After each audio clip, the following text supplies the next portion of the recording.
Tesla का मुकाबला शिवामी ने पहला इलेक्ट्रिक कार मुतारिफ करवा दिया।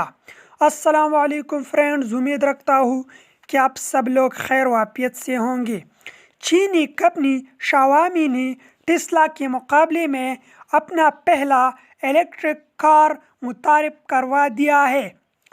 गैर मुल्की मीडिया के मुताबिक गाड़ी की तैयारी पर कंपनी ने 1 अरब 40 करोड़ डॉलर से ज़्यादा खर्च की है और कई सालों से इस पर काम किया जा रहा है।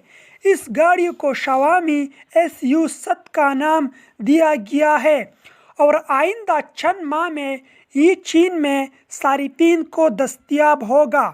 कंपनी ने जून में एक इवेंट में 7 गाड़ी का ऐलान किया, अलबत्ता अब इसकी कीमत जाहिर नहीं किया गया है।